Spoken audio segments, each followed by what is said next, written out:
else that's ever done it before is greater than his desire to say, I proved everything, I can walk away. And Gisele, you have a lot of cachet in this marriage.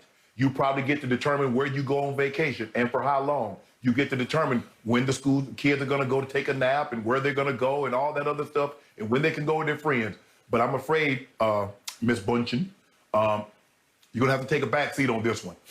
Tom is not going to let anyone influence this decision. And I know you think you want him home. And Skip, how many times have you heard, Skip, I'm retiring, I want to spend time with my family and kids. They've sacrificed far too much for too long, and I want to go home. And 2 weeks after retirement, you hear the wife say, man, you need to get your butt up out of here. And he said, well, I was out of here, and you wanted me to come home, so I'm here now. Skip, let him play.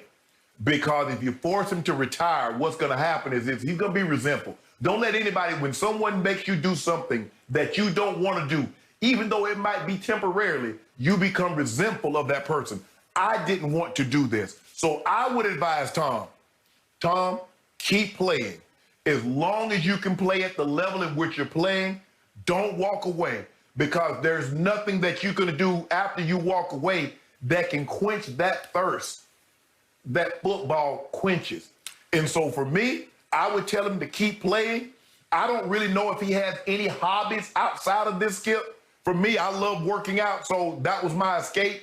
Spending 2, 3, 4 hours at the gym, still working out, doing all those things. I don't think Tom is that type of workout warrior. No. So I don't really know what else he would do, Skip, that would quench that competitive fire that football does. I hear you, and I so agree. And I think about you.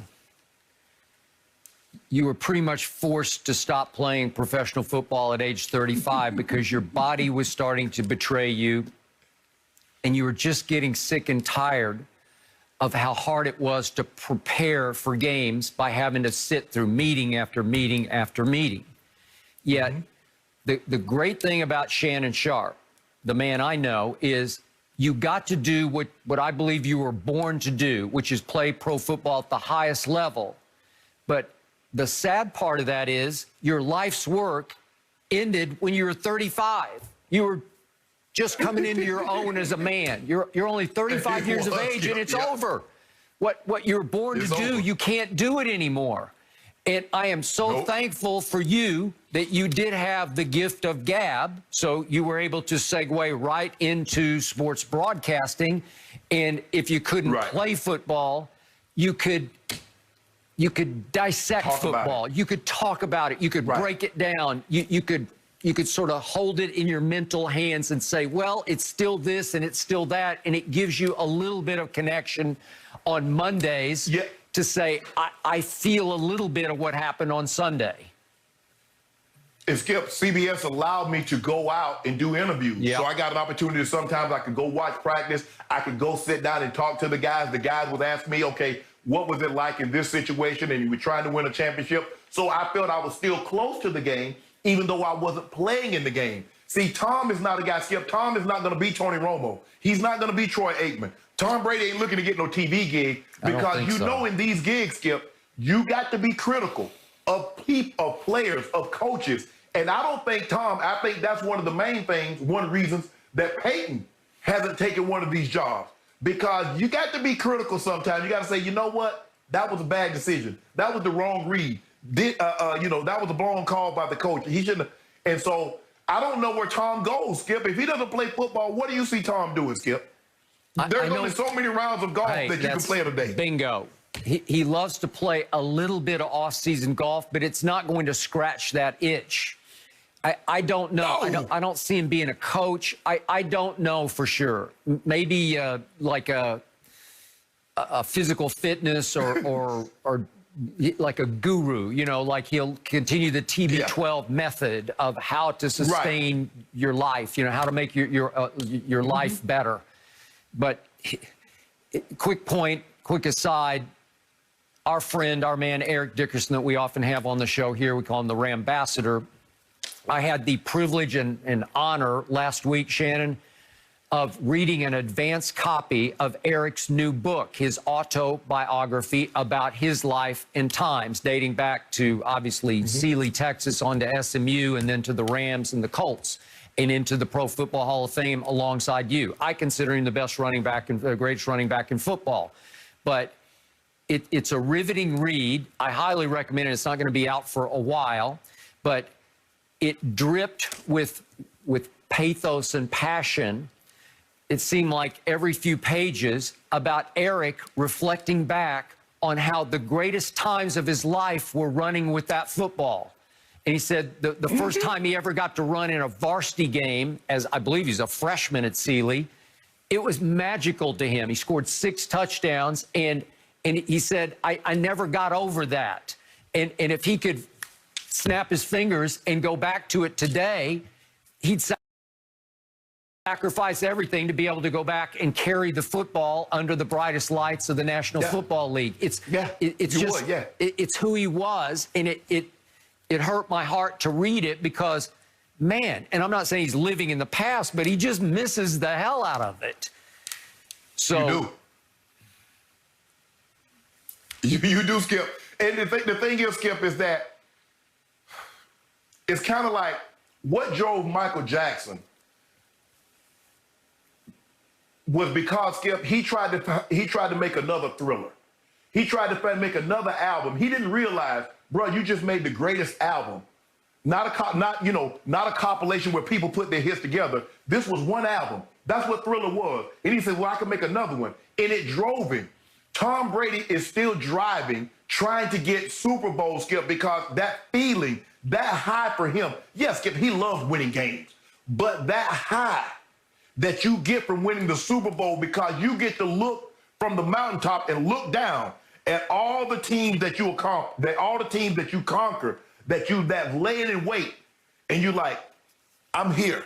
Yep. And you love that feeling. And you heard what he did, Skip. What, a couple of days after he had won, he was back training again. Because you want that feeling, you want that rush again. Yep. And once you get that, and that's how I tell people, once you win the Super Bowl, nothing else matters. You don't care about Pro Bowls, you don't care about all pros. All you care about is that, because that means I play a team sport and I've got the best team. Skip, I played 14 years in the NFL. I played college and played high school. But the one regret I have, Skip, it came in a workout.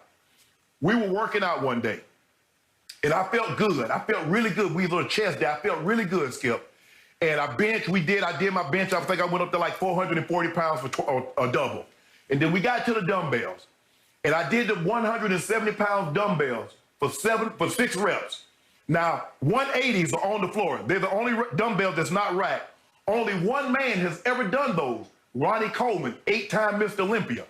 And my trainer, Rope Man, say, dog, you can hit those 180s. You got it. I just saw the way you did the 170s. I say, Rope, I get it next week. Skip, next week never came. That was 25 years ago. That's the regret that I have. So I want Tom Brady to keep playing because I don't want him to have that regret that, you know what, I could have played another year. I could have played another 2 years. I might have could have won. Because, Skip, what do we look back and say? Michael Jordan, had he played those 8 consecutive years, they might have won 8 straight titles.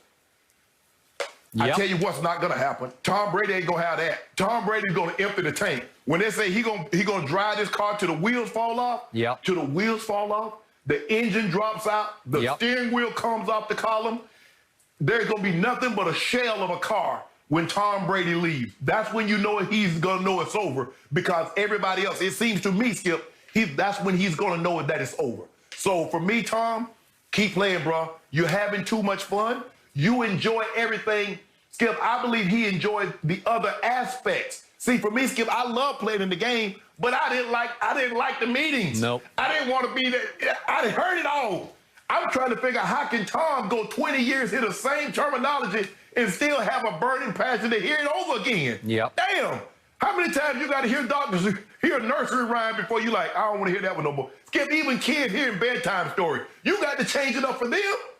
Tom has heard the same bedtime story basically for 20 years and say, you know what, read it to me again, Mom. Read it to me again, Dad. I hear you. I've never seen anything like it, Skip. I've never seen anything like Tom Brady. The desire that he has to continue to play a game. Not to play, but Skip, it's the outside stuff that takes the toll on you, because in the game is secondary, just reactionary. But to prepare. Yeah. So in conclusion, allow me to bring this down to my little level and tell you that even last night, I happened to be talking to a reporter who was interviewing me and asked me, hey, have you thought about retirement? And I told him that R word is not in my vocabulary. I don't ever think about it because I still leap out of bed at 2 o'clock in the morning, LA time. You do.